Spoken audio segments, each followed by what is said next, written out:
नमस्कार दोस्तों, Hindi knowledge word में आपका स्वागत है। सोमवार की रात लद्दाख की गलवान घाटी में सैन्य झड़प हुई भारत और चीन की सेनाओं के बीच में, जिसमें भारत के 20 जवान शहीद हो गए और चीन के 43 सैनिक मारे गए हैं।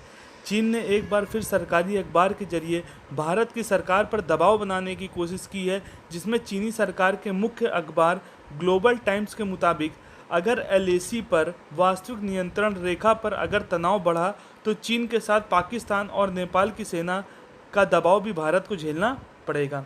चीन का कहना है भारत का चीन के अलावा पाकिस्तान और नेपाल के साथ भी विवाद चल रहा है। चीन को दोनों के साथ करीबी रिश्ते हैं और दोनों देश चीन के one belt one road project का हिस्सा भी हैं, और विवाद अगर बढ़ता है तो तीनों मोर्चों पर सैन्य दबाव भारत नहीं झेल सकता और भारत की करारी हार होगी। इस समय तीनों सेनाएं अलर्ट पर हैं। बॉर्डर पर जवानों की संख्या लगातार बढ़ाई जा रही है। जल, थल और वायु तीनों सेनाएं अलर्ट पर हैं। चीन को कड़ा संदेश देने के लिए हिंद महासागर के क्षेत्र में भारत अपनी तैनाती को बढ़ा रहा है। तीनों सेनाओं को अलर्ट पर रखने का फैसला रक्षा मंत्री राजनाथ सिंह और सीडीएस जनरल विपिन रावत और तीनों सेनाओं के प्रमुख ले चुके हैं।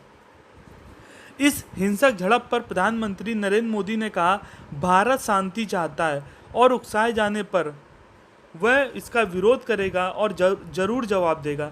भारत एक शांतिपूर्ण देश है। मतभेद हुए तो कोशिश की गई कि विवाद ना हो, और यह भी कहा कि हम किसी देश को उकसाते नहीं, लेकिन अपने देश की अखंडता के लिए समझौता भी नहीं करते। गलवान घाटी की घटना को लेकर बुधवार को विदेश मंत्री एस जयशंकर और चीनी विदेश मंत्री वांग यी की फ़ोन पर बात भी हुई थी, जिसमें जयशंकर ने यह कहा था कि यह चीन की प्लानिंग है और ज़मीनी तथ्यों को बदलने की कोशिश चीन कर रहा है। उल्टा चीन भारत को जिम्मेदार ठहरा रहा है। वहीं अमेरिकी अखबार वॉशिंगटन एग्जामिनर ने लिखा, यह चीन की सेना की ओर से एक तरफा यथास्थिति को बदलने की कोशिश की गई है। और अमेरिकी मीडिया ने यह भी लिखा, चीन ने इंडियन टाइगर को उकसाया है, अब बात जरूर आगे बढ़ेगी।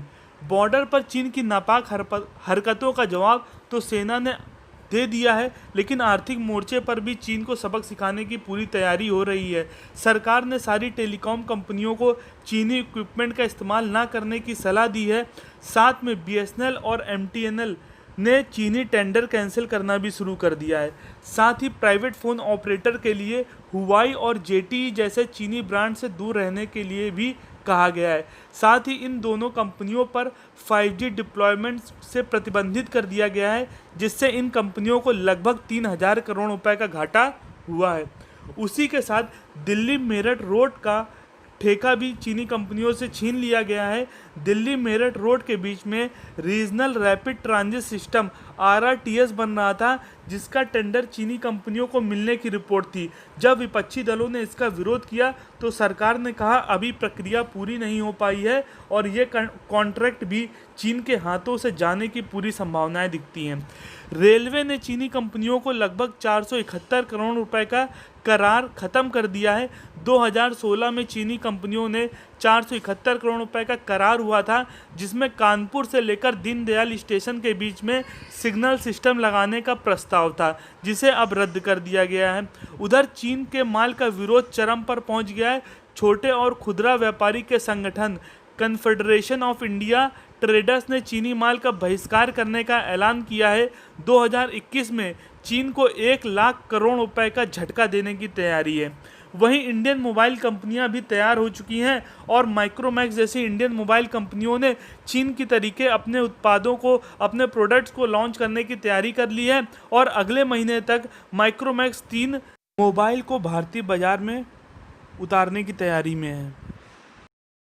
अगर आप नए व्यूवर हैं और आपने हमें अभी तक सब्सक्राइब नहीं किया है तो ज़रूर हमें सब्सक्राइब करें और बेल आइकन को प्रेस करें, और अगर आप पुराने व्यूवर हैं तो हमें शेयर और लाइक करना ना भूलें। मिलते हैं नेक्स्ट वीडियो पर, तब तक के लिए बाय बाय।